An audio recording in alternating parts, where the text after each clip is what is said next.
Alors la publicité en ligne est en pleine explosion bien sûr en ce moment.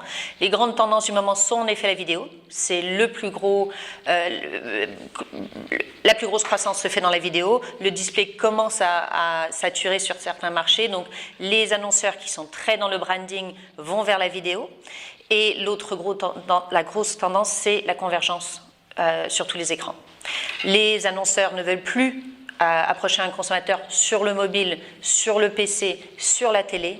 Ils sont en train de faire des plans homogènes qui vraiment veulent suivre le consommateur dans son expérience média.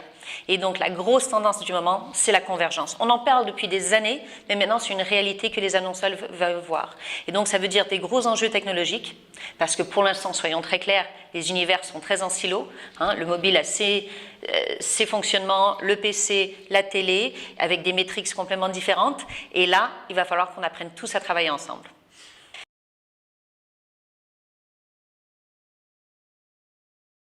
Les meilleures pratiques sont forcément de comprendre son audience, d'accord? Qui est-ce qu'on cherche à rejoindre et également où est-ce qu'il est dans le funnel marketing.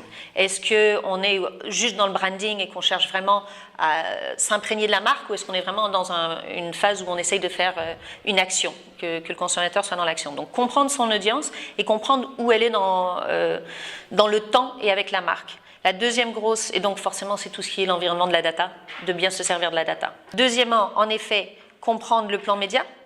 Donc, est-ce que je vais opérer cette campagne en même temps qu'une campagne télévision ou c'est vraiment une campagne digitale qui travaille toute seule? Parce que ça va encore changer le créa.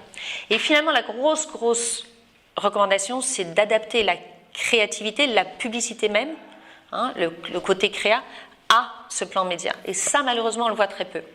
On voit maintenant en digital des très bons plans médias qui sont faits avec de l'excellent targeting, avec un approfondi de la connaissance client. Et après, qu'est-ce qu'on fait? On lance la même créa qu'il y a à la télé depuis 6 mois, 8 mois.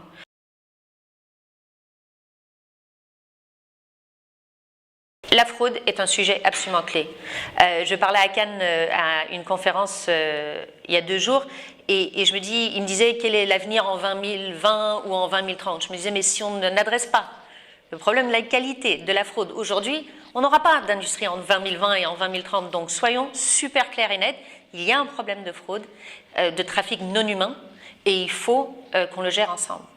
Et le problème de fraude existe. Selon les statistiques, c'est peut-être 4%, 15%, 25%, jusqu'à 25% dans certains pays de trafic qui n'est tout simplement pas humain et qui est vendu comme si c'était des humains.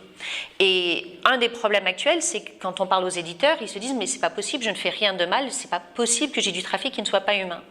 Mais c'est absolument pas les éditeurs qui font ça. C'est des organismes frauduleux, illégaux, qui en fait, malheureusement, on a une industrie assez attractive, on a une industrie profitable, et donc c'est plus profitable maintenant pour des organismes illégaux d'investir dans la publicité que dans d'autres activités illégales. Et donc, eux vont créer toute une série de façons d'en fait tricher, et ton ordinateur pourrait avoir un bot, donc un faux humain, et tu ne le saurais même pas. Et l'éditeur ne le saurait même pas.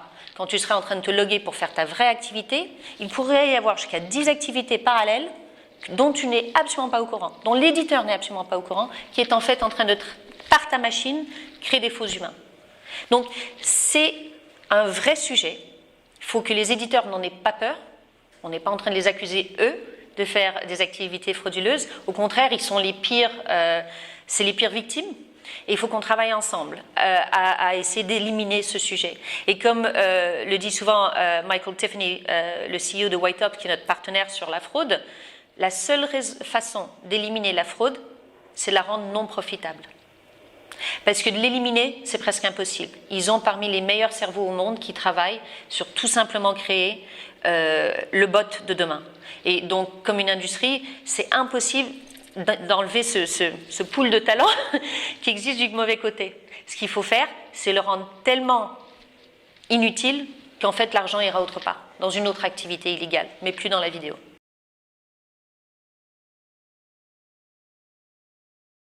Nous, on a fait un partenariat avec une compagnie qui s'appelle Whiteops. C'est parmi les meilleurs dans tout ce qui est fraude. Ils travaillent avec le gouvernement américain sur d'autres sujets au niveau de la fraude. Ils viennent du secteur bancaire, où la fraude se passait plus. On est même plus intéressant maintenant que les banques, c'est effrayant. Et eux, vraiment, toute leur capacité, c'est de détecter en temps réel un bot et d'enlever cette impression. Ce qu'on fait après, c'est que justement, on va envoyer des rapports à tous les éditeurs en disant, tiens, voilà, on a trouvé du bot sur ton portail ou sur tous tes sites, et voilà les 2-3 parties de ton site web qui semblent y être plus susceptibles. Donc, allons étudier pourquoi. Et donc, c'est vraiment de faire du travail avec tout l'écosystème. Mais l'autre chose qu'on dit à nos clients, s'il n'y a pas que Whiteops qui est une des solutions, il faut en mettre autant que possible.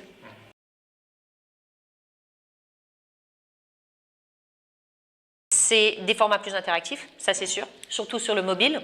Donc le mobile pendant très longtemps a été un médium très mal exploité. On le fait encore, on met des créas de 30 secondes exactement en pré-roll sur un mobile.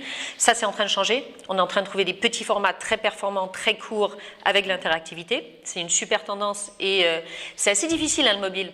Au niveau technique, c'est très très difficile et là on est en train de vraiment percer ça. Le single ID, on en parle depuis très longtemps, mais en fait, ça commence à peine à émerger, c'est-à-dire que je vais te comprendre toi en tant que consommateur plutôt qu'en tant que cookie. Et je vais te suivre même à la télé. Et je vais comprendre quand tu es en train de regarder un programme à la télé, quand tu es passé sur ton mobile, quand tu es passé sur ta tablette et quand tu es sur ton PC. Ça s'appelle le single ID, hyper important. Les marques s'impliquent énormément au niveau de la data. Et ça, c'est fascinant parce qu'elles ont un historique de data par leur programme CRM ou par leur base de données qui était avant complètement non exploité au niveau de la vidéo. Là, elles sont en train de l'intégrer avec les DMP de leurs agences et même les DMP des éditeurs, des publishers.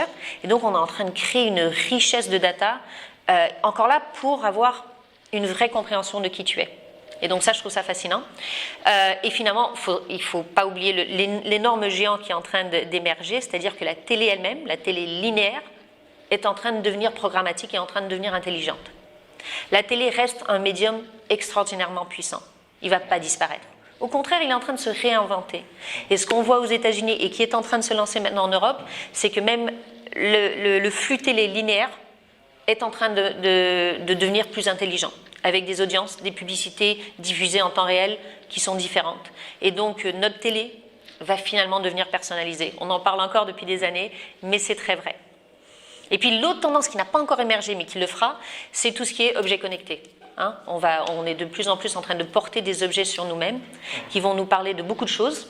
Hein, comment on se sent, qu'est-ce qu'on fait, est-ce qu'on est actif au niveau physique, et qui, peu à peu, vont réussir aussi à nous donner des données sur notre sentiment, nos émotions.